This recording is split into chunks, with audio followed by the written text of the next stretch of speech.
ఇవాళ ఈ లైబ్రరీలో ఉన్నటువంటి యువత గత 2.5 సంవత్సరాలుగా ఎప్పుడు నోటిఫికేషన్లు వస్తాయా, ఎప్పుడు మేము జీవితంలో స్థిరపడతామని ఎంతో ఓపికగా ఎదురు చూస్తూ ఉంటే 2.5 ఏళ్లుగా రేవంత్ రెడ్డి నోటిఫికేషన్లు ఇచ్చిందే లేదు. ఆనాడు రాహుల్ గాంధీని తీసుకొచ్చి అశోక్ నగర్ సెంట్రల్ లైబ్రరీ మెట్ల మీద కూర్చొని మొదటి ఏడాదిలోనే 2 లక్షల ప్రభుత్వ ఉద్యోగాలు నింపుతామని నమ్మించారు. ఫుల్ పేజ్ అడ్వర్టైజ్మెంట్లు ఇచ్చారు. అన్ని పత్రికల్లో కూడా కాంగ్రెస్ ప్రభుత్వం అధికారంలోకి వచ్చిన మొదటి ఏడాదిలోనే 2 లక్షల ప్రభుత్వ ఉద్యోగాలని నమ్మబలికారు. ఆనాడు నిరుద్యోగులందరినీ కూడా ఒకతాటి మీదకి తెచ్చి బస్సు యాత్రలు పెట్టించి గ్రామాల్లోకి పంపించి పట్టణాల్లోకి పంపించి కాంగ్రెస్ కోటేయండి 2 లక్షల ఉద్యోగాలు వస్తాయని చెప్పించారు. తల్లిదండ్రులకు కూడా అమ్మ కాంగ్రెస్ కోటేస్తే మాకు ఉద్యోగం వస్తుందని చెప్పి ప్రచారం చేయించుకున్నారు. తల్లిదండ్రుల చేత కూడా ప్రచారం చేయించుకున్నారు. ఆనాడు నమ్మించారు, నేడు వంచింది. ఆనాడు నమ్మించడం, నేడు వంచడం కాంగ్రెస్ నైజం. కాంగ్రెస్ పార్టీ ఆనాడు చెప్పి ఇలా ముఖం చాటేసినారు. పక్కనే సినిమా థియేటర్ ఇనాగ్రేషన్ కు పోతుండు రేవంత్ రెడ్డి గాని అశోక్ నగర్ సెంట్రల్ లైబ్రరీ వైపు కన్నెత్తి కూడా చూస్తలేడు.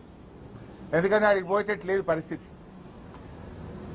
ఇవాళ ఎంత దుర్మార్గం అంటే ఏ అశోక్ నగర్ సెంట్రల్ లైబ్రరీ దగ్గరికి పోయి ఆనాడు నిరుద్యోగులకు నమ్మించి ఓట్లేయించుకున్నాడో ఇవాళ అదే అశోక్ నగర్ సెంట్రల్ లైబ్రరీలో పోలీసుల చేత పిల్లల వీపులు పగలగొట్టిస్తున్నాడు రేవంత్ రెడ్డి. పోలీసుల చేత రక్తాలు గారించే విధంగా పిల్లల్ని కొట్టిస్తున్నాడు రేవంత్ రెడ్డి. సెంట్రల్ లైబ్రరీకి తాళాలు వేసి దాన్ని పోలీసుల నిలయంగా మార్చిండు రేవంత్ రెడ్డి. నేను అడుగుతా ఉన్నా, బల్మూరి వెంకట్లో ప్రొఫెసర్ కోదండరామ్ గారు, రేవంత్ రెడ్డి గారు, బట్టి విక్రమార్కలో ఎందుకు మీ గొంతులు మూగపోయినాయి? ఆ రోజు పెద్ద పెద్ద మాటలు చెప్పింది కదా. ఆనాడు కేసీఆర్ గారు 2 లక్షల ఉద్యోగాలకు నోటిఫికేషన్ ఇచ్చారు. 1,60,000 ఉద్యోగాలు మేము నింపాం. బీఆర్ఎస్ హయాంలో 1,60,000 నింపినాం. ఆ మిగిలిన వాటికి నువ్వు కాగితాలు పంచి నేనే పంచినా అని చెప్పుకుంటున్నావు. మొన్న అసెంబ్లీలో అసలు నువ్వు ఇచ్చిన ఉద్యోగాలేని రేవంత్ రెడ్డి నీ ప్రభుత్వం వచ్చినాక అంటే అసెంబ్లీలో ముఖ్యమంత్రి సమాధానం చెప్పిండు 16,000. నువ్వు ఇచ్చింది 16,000. ఇస్తానన్నది 2 లక్షలు, ఇచ్చింది 16,000. మరి మిగతా 1,84,000 ఉద్యోగాలు ఎప్పుడు ఇస్తావు? మరి ఆ మిగతా 1,84,000 ఎప్పటిలోకి ఇస్తావు? ఆల్రెడీ సగం పీరియడ్ అయిపోయింది, 2.5 సంవత్సరాలు అయిపోయింది నీది. ఇంకా నీ నోటిఫికేషన్ ఎప్పుడు, పరీక్ష ఎప్పుడు, ఫలితాలు ఎప్పుడు, ఉద్యోగాలు ఇచ్చుడు ఎప్పుడు? పోలీస్ డిపార్ట్మెంట్ లో 19,000 ఖాళీలు ఉన్నాయని నిన్న డీజీపీ చెప్తా ఉన్నాడు. మరి ప్రభుత్వం 19,000 ఖాళీలుంటే ఎందుకు పోలీస్ నియామకాలకు నోటిఫికేషన్ ఇస్తలేరు? 5,000కే ప్రభుత్వం అనుమతి ఇచ్చిందట. అంటే ఇంకా మిగతా 14,000 ఆపి పెడతావా రేవంత్ రెడ్డి? నువ్వే హోంమంత్రివి, నువ్వే ముఖ్యమంత్రివి. ఆనాడు జీవో 46 గురించి కూడా రెచ్చగొట్టి మాట్లాడినావు. పోలీస్ ఖాళీలు నింపాలన్నావు. ఆనాటి బీఆర్ఎస్ ప్రభుత్వం ఎప్పటికప్పుడు పోలీస్ నియామకాలు చేసింది. 40,000 constable, SI, civil, AR, armed reserve forces అన్ని రకాల ఉద్యోగాలు 40,000 పోలీసు ఉద్యోగాలు నింపింది.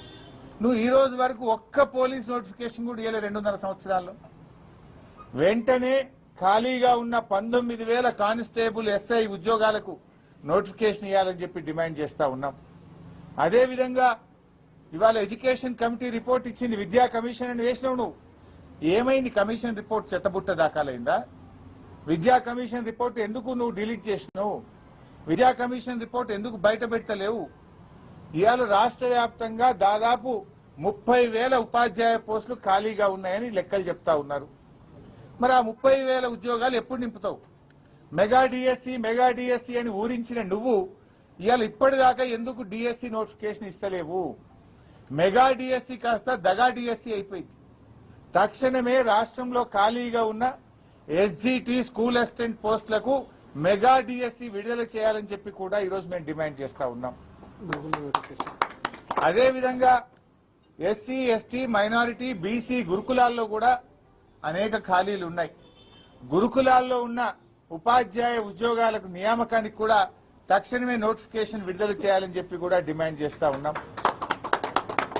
గ్రూప్ 1, గ్రూప్ 2, గ్రూప్ 3, గ్రూప్ 4 వీటిలో కూడా అనేక ఖాళీలు ఉన్నాయి. ఆ ఖాళీలను నోటిఫై చేసి అన్ని గ్రూప్ నోటిఫికేషన్స్ కూడా వెంటనే విడుదల చేయాలని చెప్పి కూడా డిమాండ్ చేస్తా ఉన్నాం. మేమెక్కడో మాట్లాడతలేం. నిరుద్యోగుల మధ్య నిరుద్యోగులు ఆహ్వానిస్తే వాళ్ళ దగ్గరికి వచ్చి వాళ్ళ సమక్షంలో మాట్లాడుతున్నాం. నువ్వు అసెంబ్లీలో కూర్చొని పిల్లలు నోటిఫికేషన్లు వద్దంటున్నారు, మాకు జాబ్ నోటిఫికేషన్లు వద్దని ధర్నాలు చేస్తుండని డ్రామాలు బంద్ చేయి. పిల్లలే అడుగుతున్నారు నోటిఫికేషన్ కావాలని. ఆ పిల్లలు నా దృష్టికి తెస్తే పిల్లల పక్షాన నిరుద్యోగుల పక్షాన నిన్ను ప్రశ్నిస్తా ఉన్నాం. చిల్లర మాటలు కాదు కావాల్సింది, జాబ్ నోటిఫికేషన్లు కావాలి. ఏమైంది నీ జాబ్ క్యాలెండర్? అసెంబ్లీలో జాబ్ క్యాలెండర్ గా విడుదల చేసినావు, అది చిత్తుగాయినం అయిపోయింది. నీ జాబ్ క్యాలెండర్ లో ఒక్క నోటిఫికేషన్ వచ్చిందా? నీ జాబ్ క్యాలెండర్ లో చెప్పిన ప్రకారంగా ఏ డేట్ కైనా నీ జాబ్ క్యాలెండర్ విడుదల చేసిన తర్వాత ఒక్క నోటిఫికేషన్ రాలేదు. నీ జాబ్ క్యాలెండర్ జాబ్లెస్ క్యాలెండర్ అయిపోయింది. స్క్రాప్ చిత్తుగాయినం అయిపోయింది నీ జాబ్ క్యాలెండర్. నీ మాటలు బోగస్, నీ చేతలు బోగస్, అంతా బోగస్ అయిపోయింది కాంగ్రెస్ ప్రభుత్వం.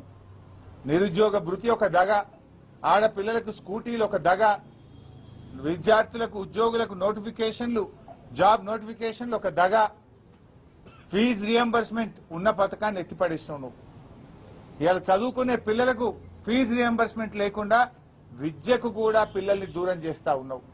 ఏమంటుండ్రు రేవంత్ రెడ్డి? హోటళ్లలో పనిచేయాలన్నట, చిప్పలు కట్టుకొని పనిచేయాలనా? ఉద్యోగాలు ఏవా రేవంత్ రెడ్డి అంటే?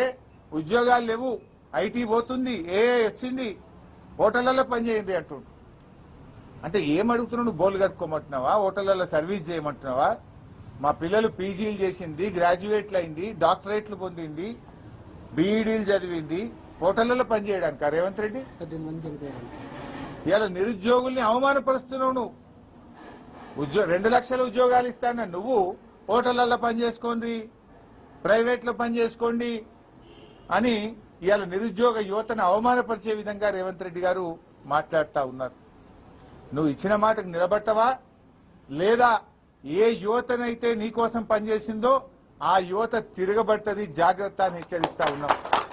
ఏ నిరుద్యోగులైతే నీ కాంగ్రెస్ పార్టీకి పనిచేసిండ్రో రేపు ఆ నిరుద్యోగులే నీ కాంగ్రెస్ పార్టీకి మరణ శాసనం రాస్తారు, జాగ్రత్త అని చెప్పి హెచ్చరిస్తా ఉన్నాం. అయ్యా భట్టి గారు, నువ్వే ఇచ్చినావు అసెంబ్లీలో జాబ్ క్యాలెండర్, మరి నీ జాబ్ క్యాలెండర్కి ఏమైనా ఉన్నదా? అసెంబ్లీలో చెప్పిన మాటకి ఏమైనా విలువ ఉన్నదా? ఎందుకు నోటిఫికేషన్లు ఆలస్యం చేస్తా ఉన్నారు? What is the reason? పాపం పిల్లలు లక్షల రూపాయలు ఖర్చు పెట్టుకుని హైదరాబాద్ లో దిల్సుఖ్ నగర్ లో, అశోక్ నగర్ లో రూములు కిరాయిలు తీసుకొని, కోచింగులు తీసుకొని లక్షల మంది పిల్లలు నీ జాబ్ నోటిఫికేషన్ల కోసం కళ్ళల్లో వత్తులేసుకొని చూస్తా ఉన్నారు. అనేక జిల్లా కేంద్రాల్లో పిల్లలు లైబ్రరీలో కూర్చొని రాత్రి పగళ్ళు ఎప్పుడు నోటిఫికేషన్ వస్తుందా అని కష్టపడి చదువుకుంటా ఉన్నారు. అరే ఏజ్ రిలాక్సేషన్ ఇవ్వంటే ఇవ్వవు నువ్వు, అటు జాబ్ నోటిఫికేషన్ ఇవ్వవు, ఏజ్ రిలాక్సేషన్ కూడా ఇస్తలేవు. ఆనాడు బీఆర్ఎస్ 10 సంవత్సరాలు ఏజ్ రిలాక్సేషన్ ఇచ్చింది, నువ్వెందుకు ఏజ్ రిలాక్సేషన్ ఇస్తలేవు? ఎందుకు దాన్ని 34కే పరిమితం చేస్తా ఉన్నావు? ఎందుకు మొండి పట్టుదలకు పోతా ఉన్నావు? ఆ రోజు ఏమన్నావు? ఉద్యోగాలకు అప్లై చేసుకునే వాళ్ళకు ఫీజులు కూడా ఉండయి అన్నావు, మళ్ళీ ఫీజులు పెడుతుండే. ఇప్పుడు ఫీజులు ఉండయి, ఫ్రీగా అప్లై చేసుకోవచ్చు అని మాట్లాడినావు. మరి ఇప్పుడు ఎందుకు ఫీజులు పెడుతున్నావు? ఫీజులు ఎందుకు పెడుతున్నావు?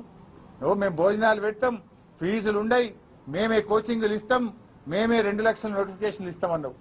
నోటిఫికేషన్ లేకపోయా, నీ భోజనాలు లేకపోయా, ముక్కు విండి ఏదైనా ఒక నోటిఫికేషన్ వస్తే ఫీజులు వసూలు చేయబట్టి. ఒక్క మాట అసలు నువ్వు ఒక్క రోజైనా ఒక మాట మీద నిలబడ్డావా? ఎవరి విషయంలోనైనా నిలబడ్డావా? సో మేము అందువల్లనే ఈ ఉద్యమం మరింత ఉధృతం కాకముందే, నిరుద్యోగులు తిరగబడకముందే తక్షణమే మేల్కో రేవంత్ రెడ్డి జాబ్ నోటిఫికేషన్ విడుదల చేయాలని, జాబ్ క్యాలెండర్ ను అమలు చేయాలని, 2